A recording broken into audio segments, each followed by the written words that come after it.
नमस्कार दोस्तों, मैं हूं पवन सिंह चौहान और क्लॉक मी यूट्यूब चैनल में आपका हार्दिक स्वागत करता हूं, अभिनंदन करता हूं।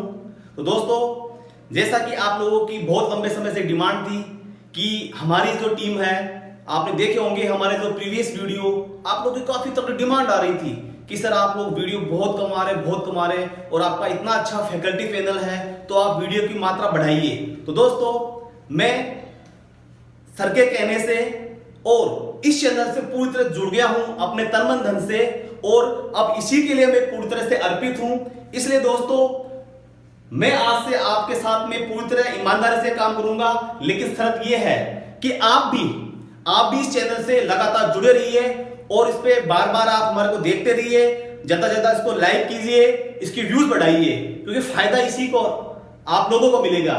क्योंकि हम लोग मोटिवेट होते हैं आप लोगों के व्यूज देख के और कमेंट देख के। क्योंकि दोस्तों, ये हमारा चैनल, जैसे आप लोगों को पता है, बिल्कुल एक समाज सेवा के रूप में है। यहाँ पे हमारा उद्देश्य यहाँ पे किसी प्रकार का कोई आर्थिक वाला नहीं है। यहाँ पर हमारे जो चैनल का पर्पज है कि समाज का जो पिछड़ा वर्ग है, गरीब वर्ग है, हमारे समाज में बहुत सारे ऐसे बच्चे हैं जिनकी आर्थिक स्थिति ऐसी नहीं है कि वो किसी अच्छी कोचिंग संस्थान में जाके वहां पेमेंट करके और वहां पे क्लास ले सके। लेकिन हमारे डायरेक्टर सर का ये एक ड्रीम था बहुत समय पहले से कि मेरे भारत का शहर का, गांव का, एक बिल्कुल नदी नालों में, जंगल में रहने वाला बच्चा भी क्या करे, पढ़े लिखे और उसकी जो योग्यता है उसके अनुसार वो आसमान की बुलंदियों को छुए। तो दोस्तों, बस हम आपके लिए प्रयास रहेंगे, लेकिन आपको क्या करना है कि बस हमारे वीडियो को लाइक करना है और शेयर करना है। तो मैं पवन सिंह चौहान आप लोगों को जीके से संबंधित कुछ चीजें बताने जा रहा हूं। जैसे एक आपको इंट्रो देता हूं मैं आपको भारत के संविधान के बारे में। संविधान में आपने देखा होगा कि यहां पर हमारे संविधान सभा में एक सवाल आता है इसके सदस्यों को लेकर कि संविधान सभा के अंदर जो आपके कुल सदस्य कैबिनेट मिशन के अनुसार कितने थे। तो दोस्तों, वो थे आपके 389। आप सब लोग ये पढ़े बचपन से कि संविधान सभा के लिए कैबिनेट मिशन ने 389 जो सदस्य है वो निर्धारित किए गए थे। अब आपको पता है कि 389 जो सदस्य है वो किस तरह से सेट किए गए थे।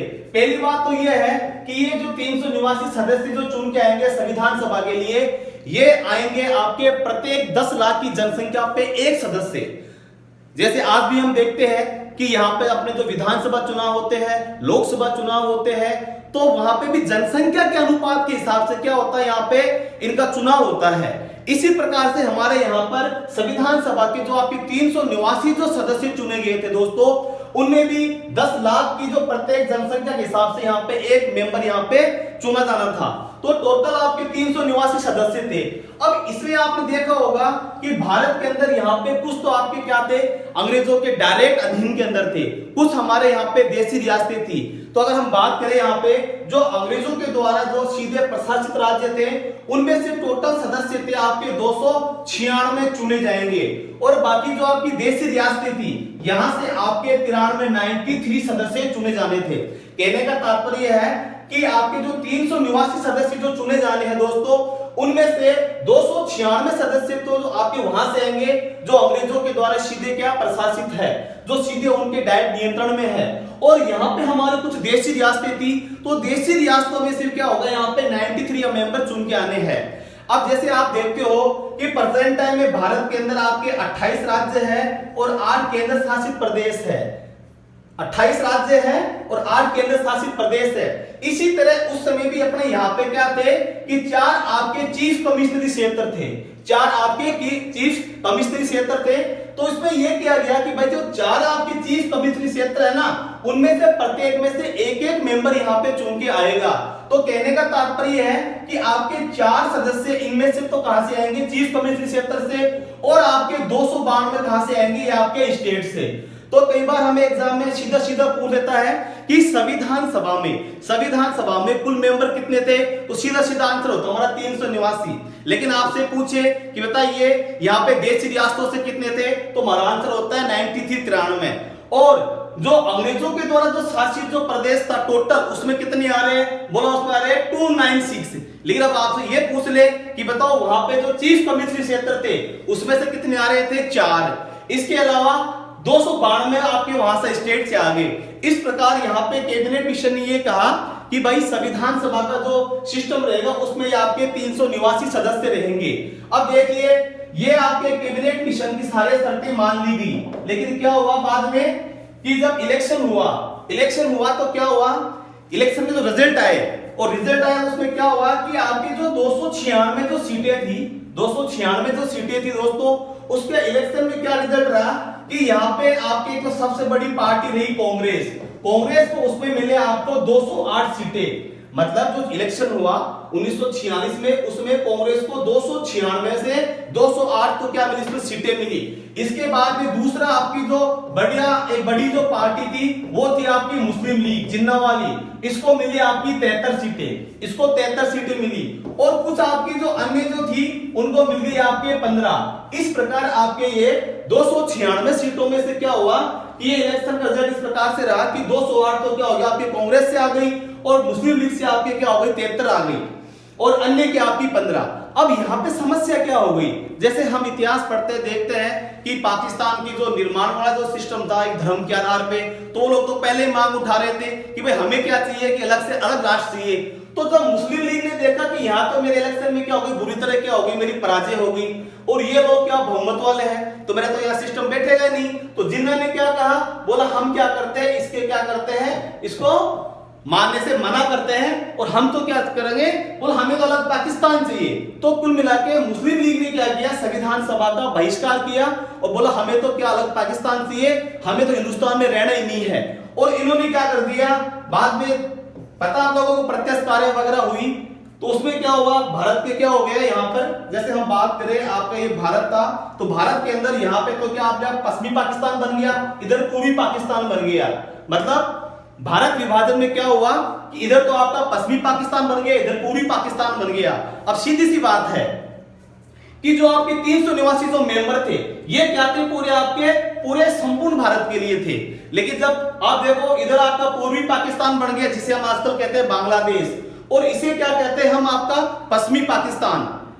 तो यहां पे जब ये अलग राष्ट्र बन गए, सीधी सीधी बात है यहां पे ये एरिया कम हो गया तो क्या होगा कि यहां पे वो जो आपकी संविधान सभा में जो सीटें थी वो अपने आप कम हो जाएगी। तो सीधा सीधा यहाँ पे क्या हो गया, आपके 389 में से क्या हो गया, यहाँ पे सीटें कम हो गई और इस प्रकार आपकी ये 324 सीट भारत के अंदर रह गई। लेकिन जब इनका फिर वापस इनका पुनर्गठन किया गया तो अंतिम रूप से आपके ये 299 सीटें रह गई। तो एग्जाम में कई बार सवाल आता है कि बताइए संविधान सभा में आपकी विभाजन के पश्चात स्थिति क्या थी। तो संविधान सभा में विभाजन के पश्चात जो स्थिति थी वो ये थी आपकी 299 सीटें। और भी इसमें बहुत सारे फैक्ट हैं, जैसे पूछा जाता है कि बताइए यहाँ पर महिलाओं की सदस्य संख्या कितनी थी, राजस्थान से कितने मेंबर थे। और एक अभी आपने देखा होगा कि अभी आपका जो रेलवे का एग्जाम चल रहा है तो उसका मैंने एक पेपर देखा था, तो एक बहुत ही प्यारा और एक बेहतरीन सवाल आया है और पहली बार आया जहां तक मैंने देखा, अभी तक तो अपने इतिहास में ऐसा कोई आया नहीं। तो उसमें क्या था, एक सवाल ये था संविधान सभा से डायरेक्ट कि निम्न में से ऐसा कौन सा संविधान सभा का सदस्य है जो आरक्षित सीट से इलेक्शन जीत के और संविधान सभा में आया। और उसका जो पहला ऑप्शन था वो था डॉक्टर बी.आर. अम्बेडकर, दूसरा ऑप्शन था उसका आपका जगजीवन राव और बाकी दो अदर थे। तो देखो जहां तक मैंने एक चीज देखी है, बच्चों का जहां भी दिमाग चलता है आरक्षित सीट और सीधा किसको लिखते हैं, डॉक्टर बी.आर. अम्बेडकर को यहां टिक करते हैं और ये सबसे बड़ी गलती करते हैं। इसमें क्या है मैं बताऊं आप लोगों को कि जब अपना भारत का यहाँ पे विभाजन हुआ तो आपको पता है कि यहाँ पे क्या था, आपका ये पूर्वी पाकिस्तान बना और यहाँ पे क्या था, बांग्लादेश था, एक पूर्वी बांग्लादेश, एक आपका पश्चिमी बांग्लादेश।